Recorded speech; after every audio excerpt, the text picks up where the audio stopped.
Oh, here we go. Welcome, everyone. Look, we're all getting logged in. Nearly fell off my friggin' seat. So I'm having a good day today. A lot better today than last week. Obviously, I was in lockdown and a little bit miserable. I did get to go for a fish on the weekend, so I do feel much better. I would have preferred to have been at Cania, but border restrictions said that I couldn't go, so I wasn't able to go. But I was lucky enough. Well, the guy that won it, of course, is one of my best mates. So it was a phone call yesterday afternoon to see if he wanted to come back on the show for the second week in a row. He obliged and said yes, he would. So we will be talking to Matthew Langford about his massive comeback win on the weekend and all of Cania. So thank you all for logging in again. As I said, for everyone in Melbourne, look, I apologise to you guys, you know, for some photos on the weekend that I did post and did get a bit of a hammering on behind the scenes. It was never meant to rub it into anyone. It was a little bit of an outlet for me, and I got to take out my new active target on my Lowrance and have a bit of a stuff around. But what I can say is active target, live site, whatever you want to call it, doesn't really matter. It is great technology. It is awesome to see. I was amazed by what I was seeing. But I want to show you a photo here. And I'll bring this up because he wouldn't let me get away with not mentioning that I donated over 3 days. My brother come up for one night and caught that nice cod on bait. So throwing it out on, I think it was a piece of chicken. I'm sure he'll be in the comments and let everyone know that he finally beat me. So, yes, Glenn did score the cod on the weekend at my favourite little spot, Harry's favourite spot where he caught his meatery, and I donated. So that's just the way it goes. That is fishing for you. Yes, we've got a heap of people logged in now. People putting their comments in. Don't forget, if you want to win a prize pack tonight is some lures. We've got a bass and yellow pack. We've got gulps. We've got little vibes. We've got more gulps. We've got bigger swim bait. So that's the postcode prize for the night. Make sure you put your postcode in. Harry will pick a postcode winner later on. I have to go through some stuff before I do get Langers on. As I said, on the weekend, I got to go away, have a bit of a fish. I do really humbly apologise to anyone that is locked down in Melbourne that can't make it. Out fishing, it's a bit tough on you guys, and I do feel for you all. We do now have 3 separate competitors on Monday night for the show. So I'm not sure. Put it in your comments if Monday night's a great night for the show and you want to keep watching on Monday night. Comment away. We've now got going head-to-head with Lowrance doing their releases on Monday night. We've got Rex Hunt going live, and we've also got Doc Lewis going live on a Monday night. So it's making it a bit hard for everyone to find out what they want to do. If they want me to change nights, make sure you write it in the comments as well. We do have a non-sponsored video tonight. Connor, my son, doing his four-wheel drive stuff, done a little video up for us to play later on, so Maddie and I can have a rest with our voices. Just have to give a shout out to the Bluefin Fishing team, which I'm a big part of, which we went through with the Ambassador program last year. We've got some really cool content coming out of Moala Comp a couple of weeks ago. All the videos that Lane's done up and nearly all complete, so we'll be releasing them over the next 3 or 4 weeks, and they are pretty cool videos to watch as well. So you'll be able to get YouTube, Facebook, Instagram, we'll be sharing them on them all. So, look, there's plenty of people on there, plenty of people putting the comments in. And, yes, look, I better get him on and we better talk about his win because he did sort of have, for Matthew, a lower sort of finish on Saturday night. But he put the Tiger Woods red shirt on. I'm starting to call him Tiger now. He put the Tiger Woods red shirt on and hunted him down. So I'll get him on and we'll have a talk.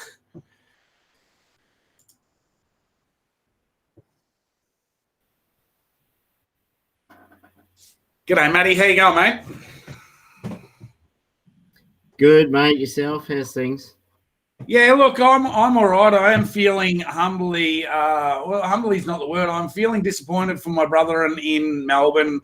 and that they're locked down, and it looks for an indefinite term with 11 more cases today. They're doing it really tough down there. I know mental health is a big issue, and I'm a big supporter of mental health. I want to give them all a big shout out and say, look, guys, that's it's tough, but we're all thinking of you for sure. So I just thought I'd do, talk to you about the weekend, and maybe you can make a few of them feel good about getting out and going for a fish. You've been involved in sort of 2 lockdowns now. When you've come down this way, you had nothing to do with this one, so you should be feeling all right. I want to make a massive shout out to them too. Like we were talking about it yesterday. Poor buggers down there. It's just dense population, and it is what it is down there, unfortunately. And so we send our thoughts to you. But luckily up this way we're still able to fish, and luckily we've had a couple of comps this year down south there that got locked down, but up here we got away with it. So it was good to come away with the win, and Kane has always been good to me. I've got a list of finishes there, but Kane has been my bridesmaid for a long time, but it's crazy when you sort of have a finish like that and get it done in the end. So it's good. Yeah, I'm not sure if everyone else is getting the bit of a lag in your audio there. Your lips it was like an old kung fu movie. Your lips stopped moving, but it's still, the audio is still good at my end. So give us all a thumbs up if you're all hearing the audio all right from Maddie. But look, I know because I've been around you and fishing all the Cania comps with you for many years now. We fished together in the Bass-tastics. We did a lot of work around that area. We loved fishing there. I love fishing there. I always tell everyone it's my favourite dam. But you, as you said, you've been the bridesmaid a few times here. It's sort of there and abouts. And the guy that continually sort of knocked you off, you finally got him on the weekend. Yeah, there was Callum. Yeah, Callum's done me a couple of times, but Jordan Rance is another big one that keeps getting me. He's won by, I think one tournament he won by 2 mil. So yeah. But no, I think I was saying to Mick the other day, I think the last 10 tournaments there, I'd had 8 seconds, a first and a third. So it was good to get that win on the weekend, and I nearly screwed it up, but anyway, we got it done, so it was good. Yeah, no, we talked about that before the show. You said we had a bit of a mishap on the Saturday, which is very unusual for you in the sense of how organised you are. So tell everyone how easy it is to stuff up.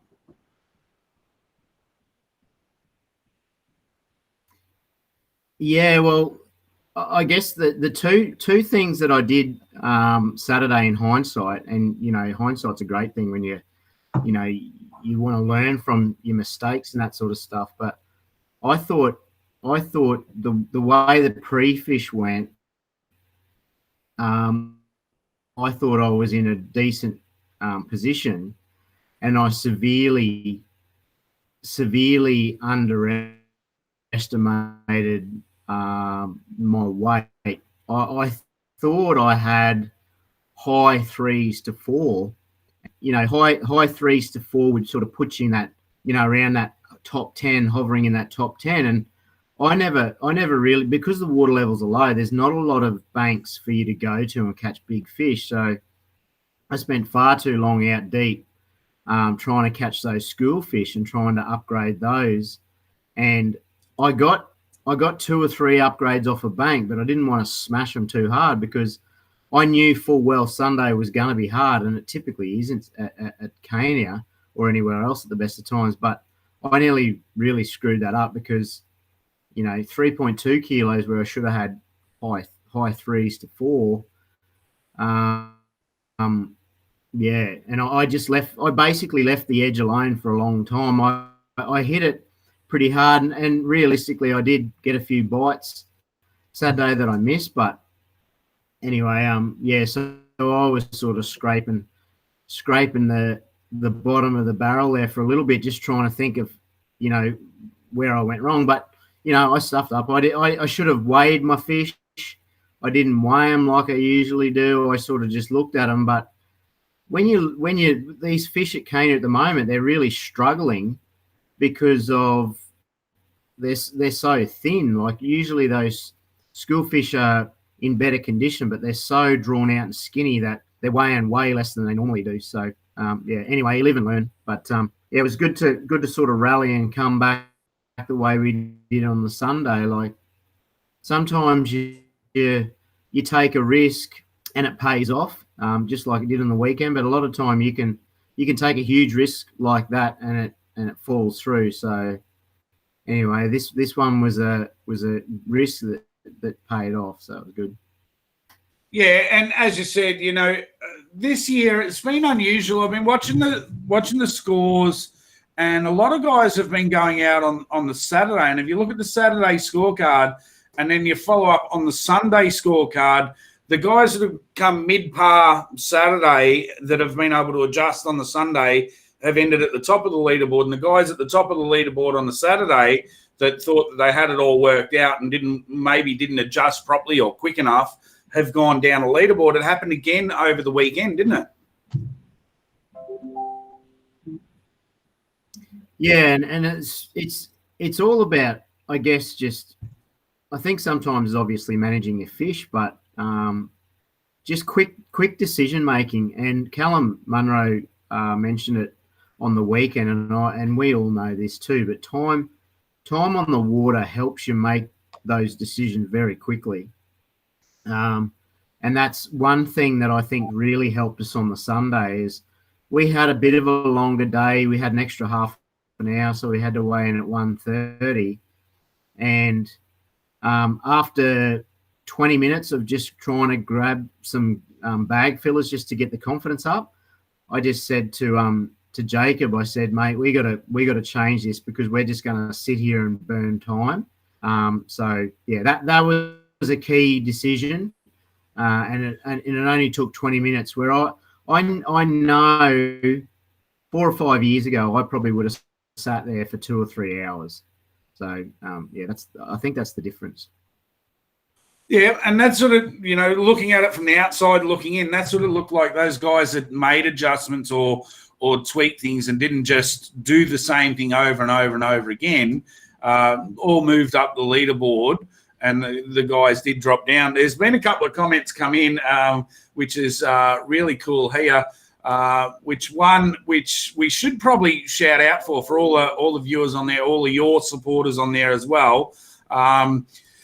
They want to know, how do we know that this is the real Langers? Now, you've had a massive amount of people trying to hack your profile over the last few months. So make sure that you're not just liking a profile for the sake of it. Make sure that you go and find out is the right one. Now, they're doing really cheeky shit on your stuff in the fact that they're actually just changing the wording or spelling a word wrong. They're making it very hard for you to run your social media with all these guys hacking on there. So make sure, everyone out there, that if you see the fake accounts, just report them to Facebook, because it's really, really hard for Matty to put his content out and getting hacked. Not that he's been hacked personally on his accounts, but having all these fake accounts just makes it hard for you, doesn't it? Yeah, it's frustrating. All they're trying to do is scam you. So there's a few things. So number one, I don't send friend requests. That's number one. If you get a friend request, it's not me, because I have a personal page and I have a fishing page. The fishing page is optional for you to follow. I'm not going to force you to follow it. So I'm not going to send you a friend request. So you might get an invite, but just if you get an invite, just check the spelling, exactly what you said. But it's Matthew Langford Australian Fishing, and what they do is they change the position of some letters or they'll, make a capital, not a capital. They just change it slightly, and then they'll send you a message asking for your transfer details or your credit card details. I'm never going to need your credit card details ever. Other thing is, if you read the competition, it says it's drawn on Wednesday night, and I never change that. So, yeah. Anyway, it's just little things like that. It's extremely annoying, but the awesome thing is, over the last few days, this time they've tried to create like 4 different accounts. So, the awesome thing is everyone reports it. Like, I get tons of messages, and I just say, please report it. It's not me. So after a while, if we get 4 or 5 different reports from different people on this profile, Facebook deletes it. So, it's cool. It's good that people are doing that, and people that are letting me know. So, so I'll never ask for your credit card details. I never give them out. And also, just I'll never send you a free either follow or you don't. So, it's frustrating, but it doesn't really worry me too much. Because, I can still do everything I need to. They can't hack my page. I've got security on my page. They'll never hack it. So they'll just try and pretend it's me when it's not. Yeah. So just be aware of that, everyone out there, that friend requests and stuff like that, they just won't come from any of the pros at the top end. They're not there to send friend requests. They're there to do their own thing. So we've got a couple of questions here. Warren Jones said, would have been great having Jeff with you on Saturday to help you through a tough day. Yeah, Jeff Newby. It was good to have Jeff. We caught a lot of fish on Saturday too, so it was great. Jeff's always wanted to fish with me. So when the draw came out on Friday, ran over to me and gave me a big hug. So that was pretty cool. But yeah, no, it was good. It was good to talk to him about Barra and that sort of stuff. And we had a good day. Lots of conversation. And like I said though, I don't normally screw up the weight of the fish that I think I had, but I thought we were 3.5 to 4 kilos, but we were nowhere near that. But anyway, we caught lots of fish and had a great time. But Jeff Newby's a legend. He smashes the Barra, that's for sure. Yeah. All right. Shane Richard said, definitely my question for Langers. The fish was skinny. Is this the norm? Yeah, there's a couple of theories behind why they're skinny, but obviously, number one, the water level's the biggest thing. They haven't had fresh water into that dam for a long time, and I think the condition of the fish travels down the food chain. So the fish are still feeding, and this is one thing that a lot of people noticed. There is a ton of bait in the dam still, but the fish just aren't big, and they're definitely still eating bonies. Two things that I noticed: there's not as many gar, and to me, dams with gar in it, they're going to really boost the fish quickly. So they're going to grow quickly because gar have a soft white flesh that's easy to digest, and the lack of that high protein diet, they don't grow as big. And the other thing is with the bonies, there's millions, and there's probably the most bonies I've ever seen at Cania, but I think there's also a lack of plankton or whatever the bonies are feeding on. The bonies aren't, they're not as full as protein as they usually are. They're obviously a good feed for the fish, for the bass and stuff. But they're eating enough to live, but they're not eating enough bonies to get fat. And I think the condition of the bonies is also an issue too. But the other thing that I noticed as well, the yellow belly were huge. So they're obviously feeding on shrimp, yabbies, red claw, that sort of stuff. So that's keeping them nice and fat. And those bass that we caught on Sunday, same deal. They're living up in the weed, eating shrimp, yabbies, red claw, same sort of stuff. They were in really good condition and they were living in the weed. So I would assume their predominant diet's mostly shrimp. So yeah, that's my theory anyway. It might be totally wrong, but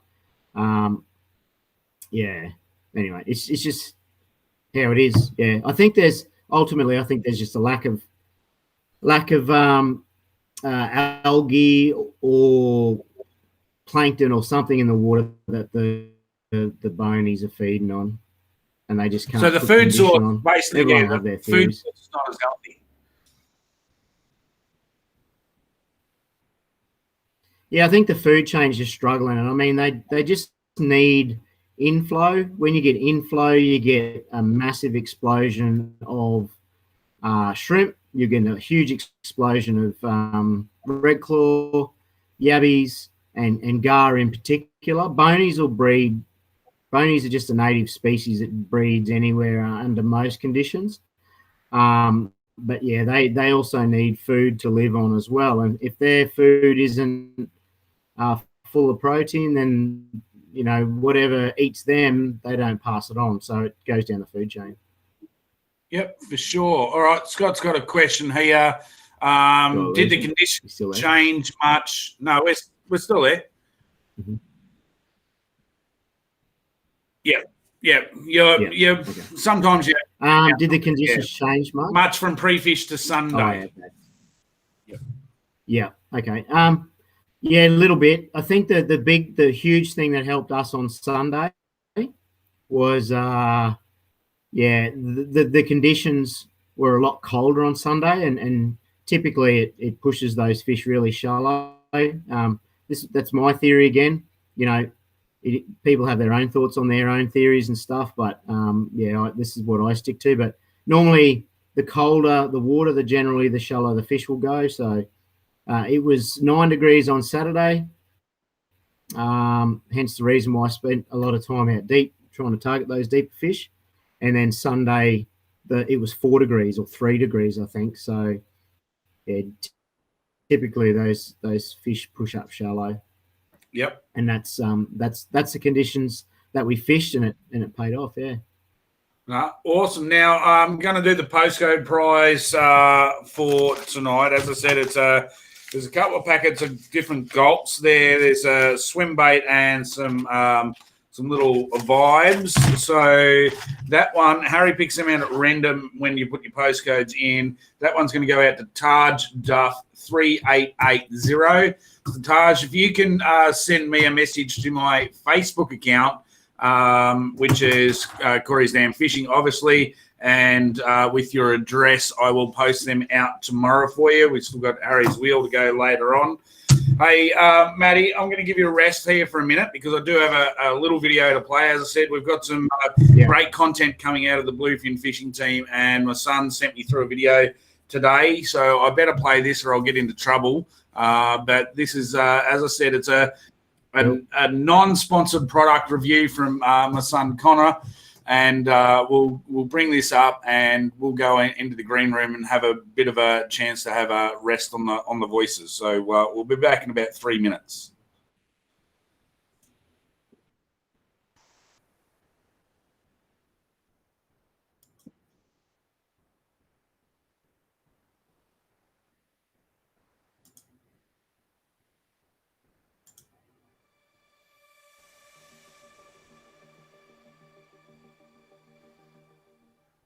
Everybody knows what this is, right? This is your classic pop-up shower tent. Now, I don't know about you, but for me, these things are a pain in the ass. I struggle to pack it up every time, but I've got something even better. So let's get rid of this thing, and we'll start with something else. Now, this bit of gear makes life so much easier. This is the Kicker shower tent. We can use it for going to the toilet, getting changed, or having a shower. I'll show you how easy it is to set up and how easy it is to pack up. It takes about 30 seconds. Let's get into it. First, you just want to unzip the zipper. Fold back the leather. And all that holds it up is these two little red straps. Pop them down and it falls down into place. Then all you got to do, fold the first arm out, fold the second arm out, and peg it into place. Now if you get the supplied pegs, I've got here 4 pegs, peg out the corners like this.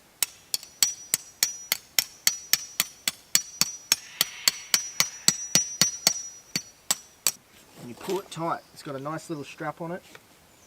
You can put around the peg and pull it tight so it holds its firmness. Do the same over here.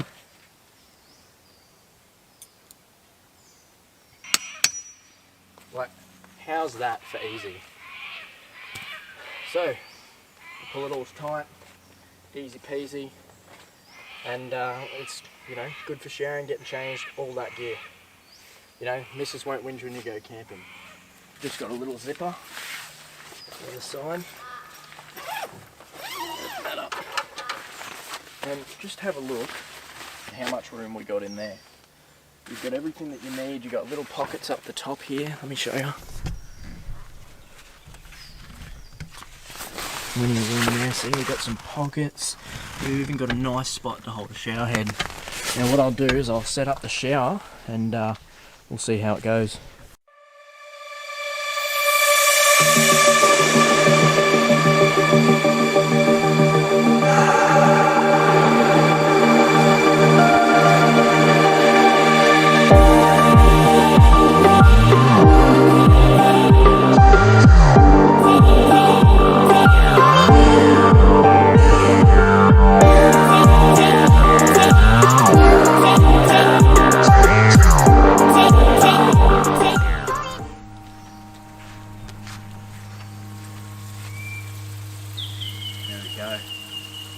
Lovely, nice, warm shower setup. Plenty of space, you can hang your soap up in the sides. Packing it up's just as easy. You just pull out all your pegs, like so. Fold in one leg, tuck it in like that. Fold in the other side. Nice and flat on the thing. Grab the bottom here, which is nice and firm, and just roll it up. And that's all it really is. 30 seconds to set up, 30 seconds to pack up. Easy changing tent if you're going to the beach. Easy toilet stop if there's no toilets and you're camping somewhere, or if you have to pull over on the side of the road. And then you just put the red strap back in, and that's job done.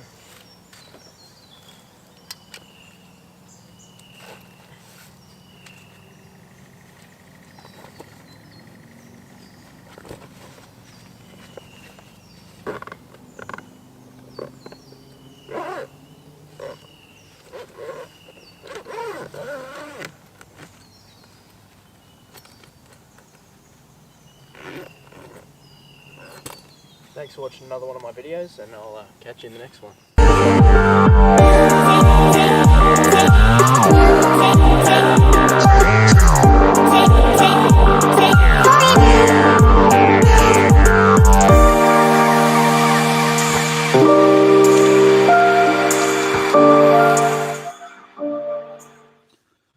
There you go. That's Connor doing the car shower tent. They're obviously a good little bit of kit, so we wanted to do a review on that one. So Connor will be doing some more reviews as we go. If you've got any ideas for him and stuff that you want him to review, you can either write it in the comments here because he's in there having a look, or you can jump over to Goldie's Adventures 98 on Instagram, send him a message with stuff you'd like to see. So the content is going to keep coming over the next month. As I said, we got a heap of really good videos. We've got a whole 3-part series to do for the teams My Whaler Fishing, where we all attended. So that'll be some really cool stuff coming out. But enough about us right now. Let's get Langers back on because we've got some really cool information to come out of him. So I'm going to squeeze it out of him.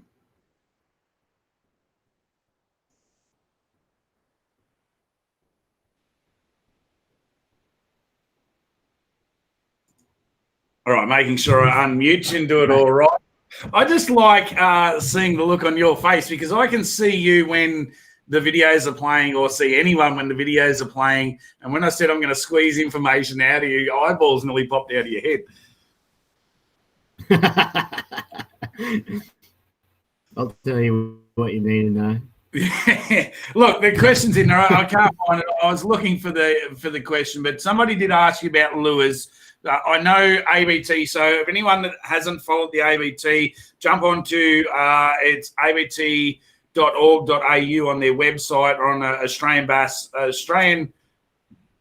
Tournaments on Facebook, and you'll see the review from the weekend. Morgo does a review with the top two. They've both been put up today. But if you want to give my viewers a bit of a rundown on what you actually did and what you threw over the weekend, Matt. Yep. So I have shared the ABT stuff to my real Facebook page.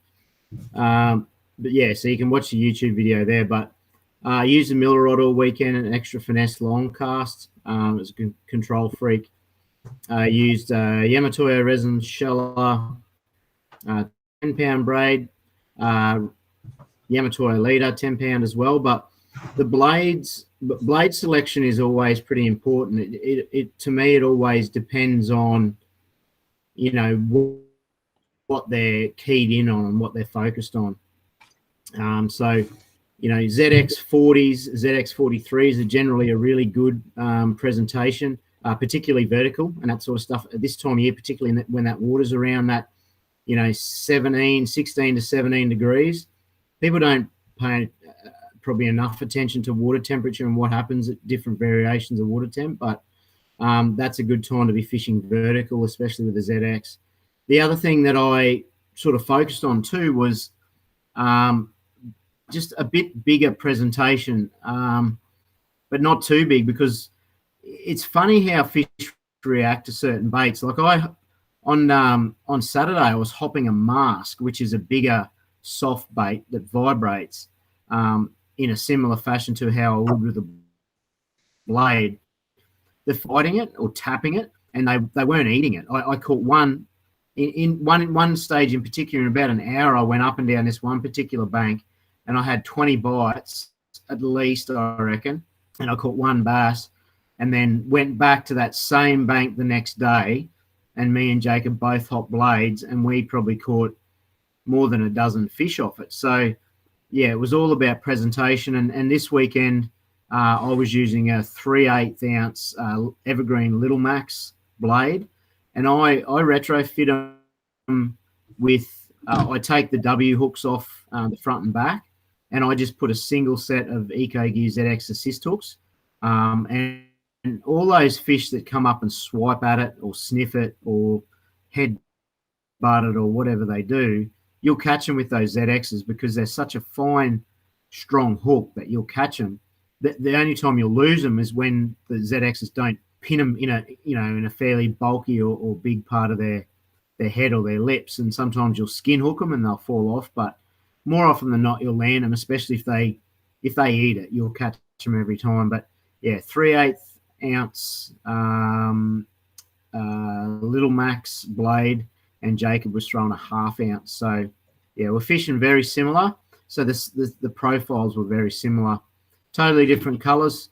Jacob was throwing like a silver, and I was throwing it was almost like a dark grey silver fleck sort of thing. But yeah, they both work well. It was just about how we were sort of presenting them, I guess. Those Little Macs have been a great blade through Bunduma, Cania, Waruma, those sort of dams out west a little bit. They were always, you'd pull out the ZXs for your Barumbas and your BPs, but sort of those dams as they got further out west, something about the vibration or whatever, or the size or the shape of that Little Max just really nailed them, has done for years, hasn't it? Yeah. It's one of those baits. Like I just like the vibration it puts out a really cool vibration. I mean, they all do, and like you said, the way that they vibrate are all different. ZXs are totally different. There's millions are different ones, and they all work differently. Some swim straighter than most too. Yeah, there's so many different variations. It's all about finding one you're confident with. But yeah, ZX's, VX blades, and Little Max blades are probably my three go-tos. But yeah, Little Max, there's something about them. They just catch fish everywhere. Yeah, that's for sure. Now, I did one thing that made me sort of, I was listening to your video and what you were throwing. You were throwing fairly light for Cania with that 10-pound. Like, obviously, you weren't worried about those big, beefy fish of old in Cania. You went through your head and you're just going to lighten it up? Well, yeah, see, normally this is another conversation I had with Jacob.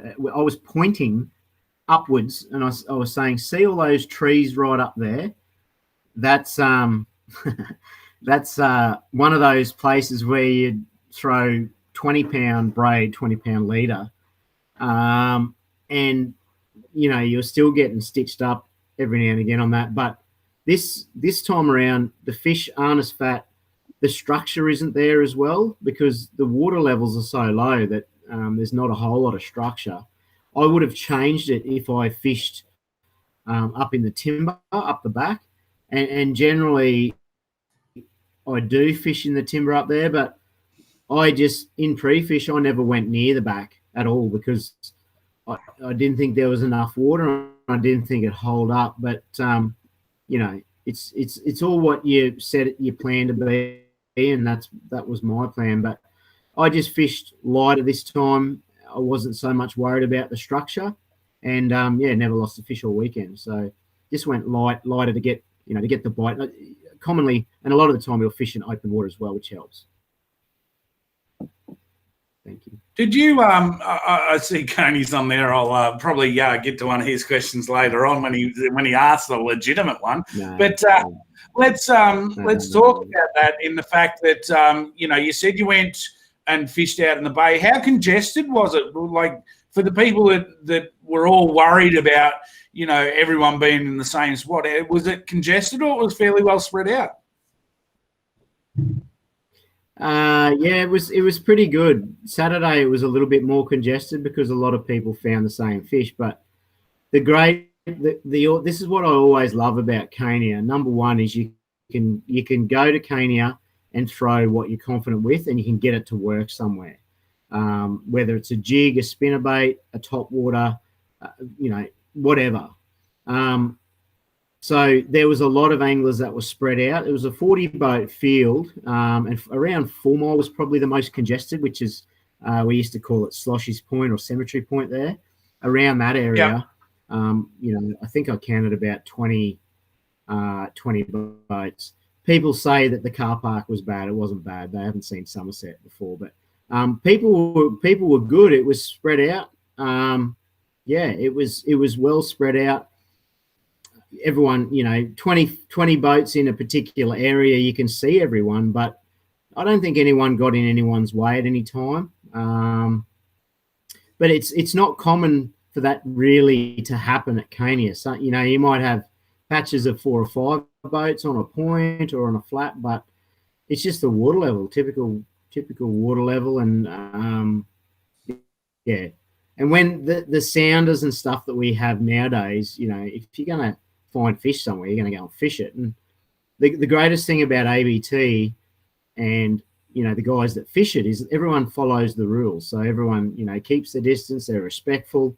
Some people push it sometimes and that sort of thing, but, I love the respect that the guys have got for each other. The right thing to do is to talk to, you're coming up on someone fishing the same bank, you just say, you want me to turn around or whatever. And yeah, there's heaps of that on the weekend, and everyone's communication was great, and everyone gets along. It's awesome. Yeah, look, gone are the bad old days. I mean, most of the guys are a lot better at what they do, as you said, a lot more courteous.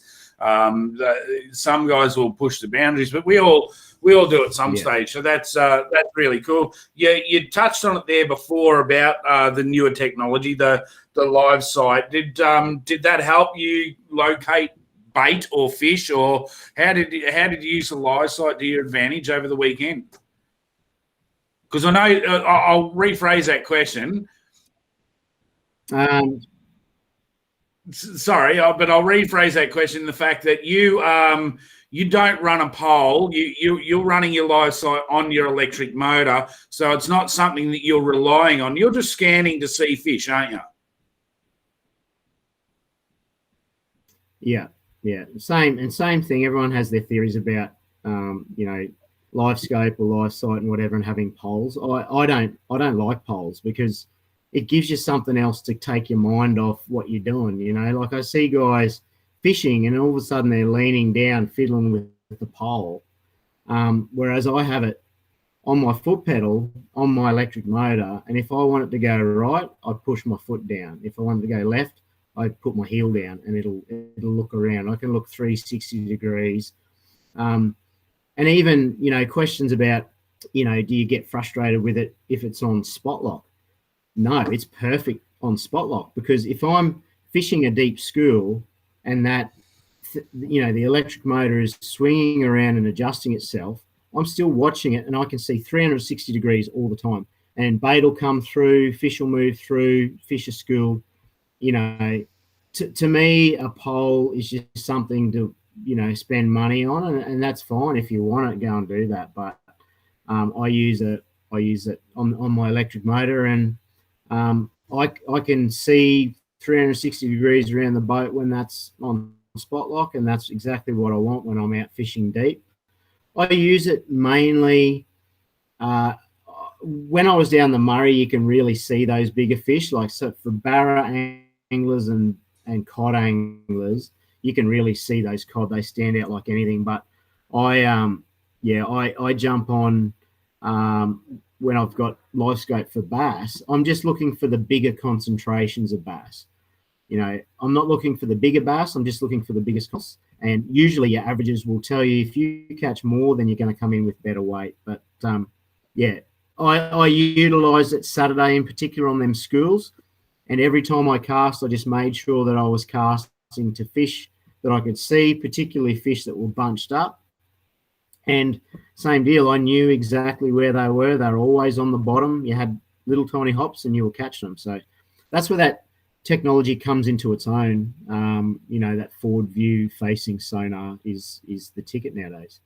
Yeah, look, and I've said all the way along on this show since day dot, having forward facing is just so much better that you're actually casting to where the fish are, not where they've been. Now, I've got a couple of photos here. I did borrow these off ABT's Facebook page. So this one here, I did have a bit of a giggle. I've brought that up solo on the screen. We can still talk behind the scenes.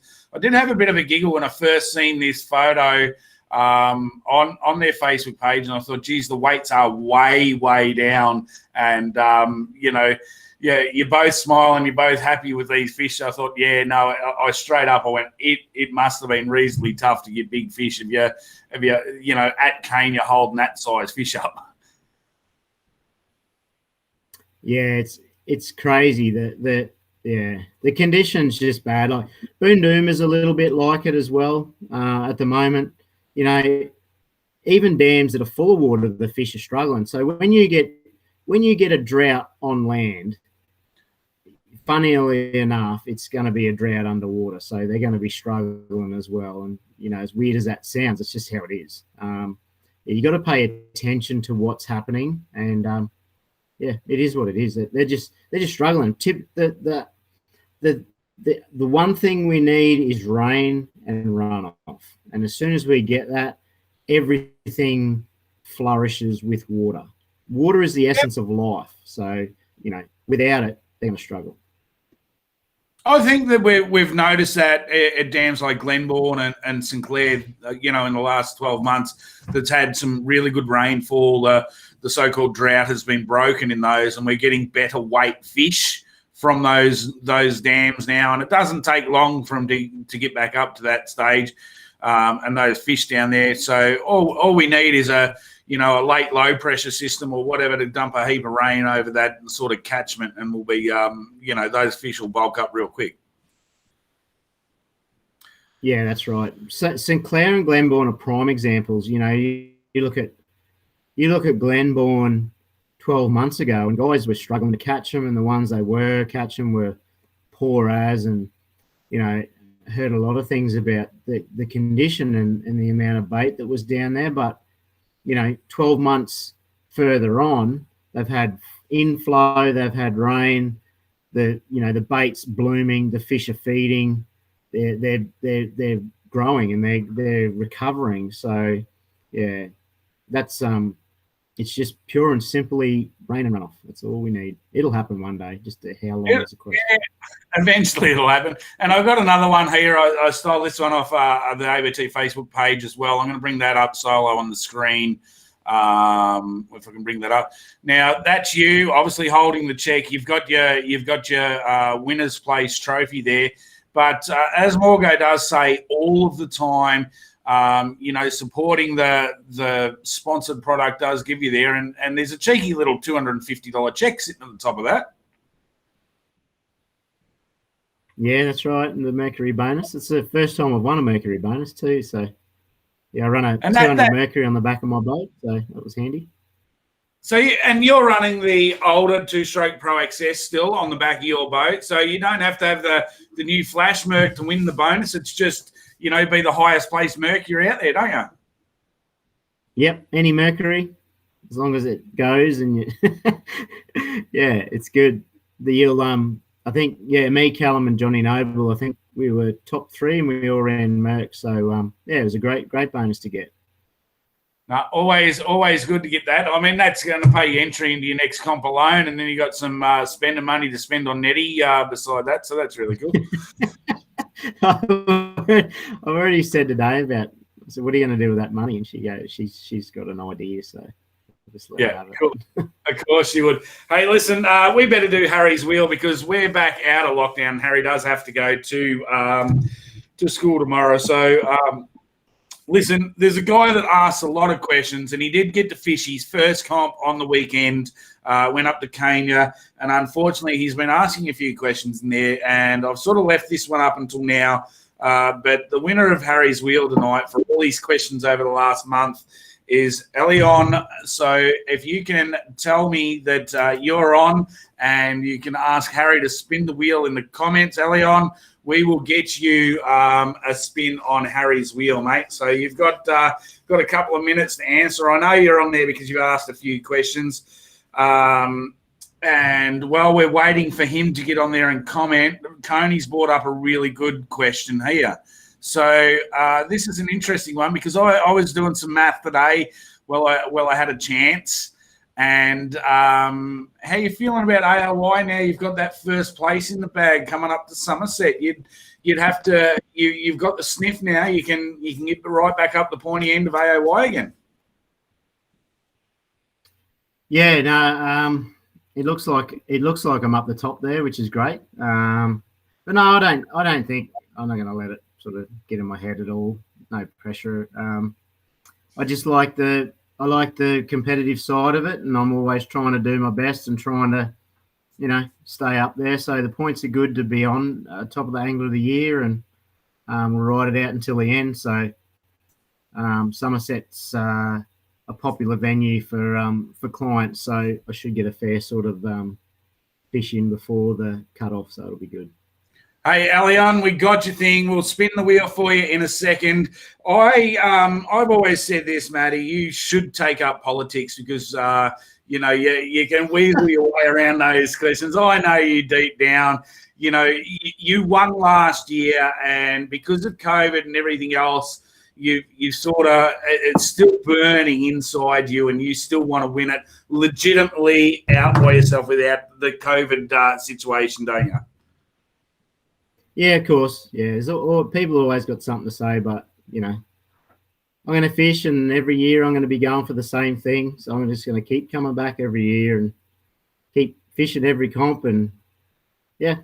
Yeah, look, I'm not being smart because if there's one guy that does deserve to win an AOY title by his own rights, it's yourself. I mean, I know you from behind the scenes. You put in more work than everyone else. You put in more time on the water.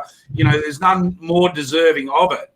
It wasn't a dig at, anyone that's had a dig at you because, and all in all, in 20 years' time, when your kids are all grown up, you'll be saying, I'm an AOY winner, hopefully 2 or 3 times, and you don't have to worry about the COVID one. So looking forward to that. We better get Harry on and spin this wheel, or Elion will have a fit. All right, so I'll put you in the green room and I'll get you back. Right. All right, Harry, I know you're out there somewhere. I'm just about to bring you on the screen. Don't pop your head up yet. All right, Captain Feathersword, how are you going? Hello. Oh, you've got the full kit on tonight. You're all dressed up tonight. It's so tight because it was when I was like 5 years old. It's when you're about 5 years old. Listen, before we spin the wheel for Elion, so you've got the Captain Cook outfit on, which is really cool, and everyone's giving you a thumbs up. I want to go through, we haven't really gone through a lot of prizes for everyone yet. So what I'll get you to do is I'll just pick some out at random. Can you hold up the Cod Dog Lures prize that's on the wall there? It's behind you there somewhere, mate. Cod Dog. So let's see. What was Cod Dog again? You've got a lure and a brag mat and a sticker. Oh, there's the sticker. And there's the lure. Right, so hold them up to the camera for us. So for everyone to know, there's a big Cod Dog swim bait. We've got a swim bait, a sticker, and a brag mat. So, we've got some really awesome prizes. In the last couple of weeks, we've given away a few hats and stuff like that. But there is some, and people have asked what's on the board. Let's have a look at the Central Victorian lure pack. There's a lure pack from Bespoke Lures that Central Victorian Lure Casters have put up. So it's the Bespoke Lures?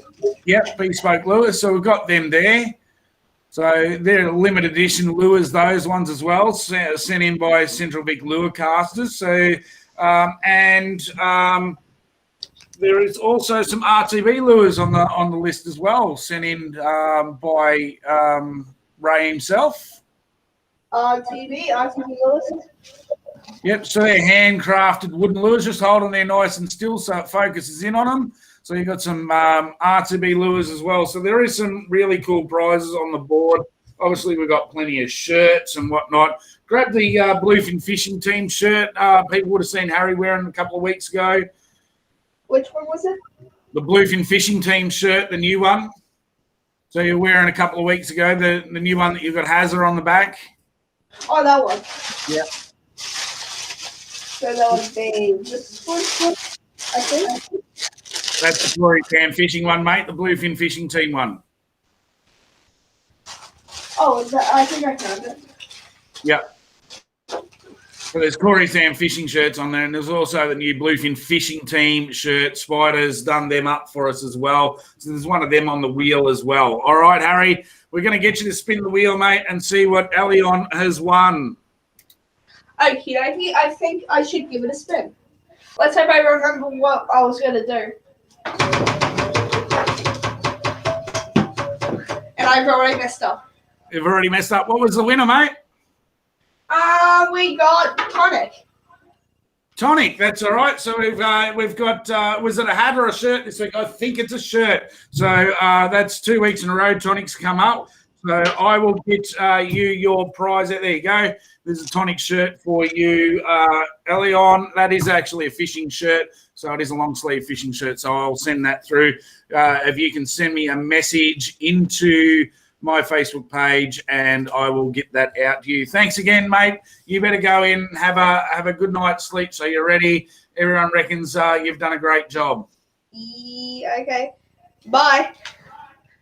Don't shoot me. Okay. All right. See you later. Bye. All right. So that's Harry's wheel. We just don't know what is going on when Harry pops up. So I'll get Langers back on and we'll finish off. It's it's great of Langers to be on 2 weeks in a row. So obviously he wants to brag a little bit about his win. So we'll let him go with that. Is that how it works? You're just on here to brag? You asked me to come on. Of course I do, because we want to find out. Obviously, as I said, we've got a lot of viewers down here that can't get their fishing fix, and tournament fishing is a big thing about this show and what I love and what you love. And anytime, I know you're out there spruiking it on every level you can get on. You've been on nearly every show. I see you even popped up with the boys down at Geelong last year on their podcast. I mean, you do the right thing and get out there for everyone. Formats like this where people can ask you questions. It's just great to see some humble people like yourself. I mean, the water in the tanks out home when you guys were all growing up. What a family to be a hold of to see all of you doing so well. It's just insane to watch you and watch Carl and Chris and everyone doing what they're doing it's just insane and just such a great family. And I don't say it enough out there, and I don't probably applaud you enough. I'm your hardest critic behind the scenes. But you certainly. But when I get out here, I like people to know that you do a lot of work behind the scenes for everyone. When I was there, you jumped onto the president of the stocking group at BP. You do all that behind the scenes work. It's just I can't applaud you enough for all the stuff that you do behind the scenes too, mate. No, I appreciate it. At the end of the day, I'm like yourself, mate. I just love fishing, and if people want to talk about it, I'm happy to share my knowledge and my theories, and the things that do help do it for me. But I'm glad to share it. I'm glad to share it. Doesn't matter who it is. It doesn't matter who asks me to help out. I'll help out. But as far as the bloodline goes, I was talking to Carl today. Actually, I haven't talked to him for a while. But yeah, I think Granddad would be pretty proud. He was an avid fisherman, and my dad's an avid fisherman, and it runs in the family, and I think the fishing bloodline runs pretty strong with us. So it's good. It's amazing. It really is. Your granddad, and I know your dad and love your dad. He's a great fella, and he's as proud as punch. You can see him walk around. I loved when we did the big trip to Victoria. The chest was puffed out, and this is Matty, my son, and he did really well in the tournament. And he's just it is a great family. You are blessed, I think, with the family you had. I watched Chris come down here a few weeks ago for the teams comp at Mulwala and Braindham as well. He outfished 2 guns on the boat. It is amazing to see. So, I don't think you get enough pats on the back for that. So I thought tonight I'd give you a bit of a pat on the back for that one, because I am pretty hard on you behind the scenes. Thanks, mate. I appreciate it. The devil's advocate's good to me, but to hear that, it's nice too, mate. Thank you. Yeah. I do play out on you a lot, and I just had to take the opportunity towards the end of the show to actually pay you a compliment, because I'm blessed to be a friend and really do love your friendship and everything you've done for me without the sport, but also for everyone else. I get the shit sometimes when we turn up to a comp or we turn up to a petrol station and whatnot, and all of a sudden everyone's all over Matthew Langford, and I'm standing there twiddling my fingers going, well, fuck, I'm here too, So get up to camp and, everyone goes and talks to Langers, and I might as well just keep cooking dinner because it makes no difference. So, love it. I love being involved in the group. We've got a great group of guys who just get there and have a good time, and we really do have a fat time and hang shit on each other. So, if anyone's ever about, don't be frightened to come over and approach anyone within the group, because everyone, Mick, the whole group will talk and have a bit of fun. We all love to have fun as well as enjoy ourselves at the comp, don't we? Yeah, that's right. Yeah, we all love fish, and we're all there to compete and have fun, and 100%. You're exactly right. We just love it. Yeah. Oh, well, that's an hour, mate. I don't want to go on too much longer. Thank you again for coming on. I want you to stay on. I'll have a chat to you off air. But for the people that won prizes, Taj Duff 3880 was your postcode. That was earlier in the night. If you can send me a message to my Corey Sam Fishing Facebook page with your address, I'll get that out. Alion, I'll get your tonic shirt out to you this week if you send me your address. I'm pretty sure knowing him, it'll already be in my inbox before the show is finished. I'd like to thank everyone for being on tonight. Obviously, thank Langers. Don't forget, if you didn't put a comment on and you're interested in me changing nights, because there is so much fishing content out on a Monday night, even send it through me in a personal message. I'm pretty flexible. I can change Monday, Tuesday, Wednesday. It's not no interest to me which night I'm on, and just as long as I'm out there sharing it all around. So, yeah, look, it's just the way that goes. Matty, thanks for being on, mate. I'm going to click us off air here, and we'll have a bit of a chat off air. All right, thanks, everyone.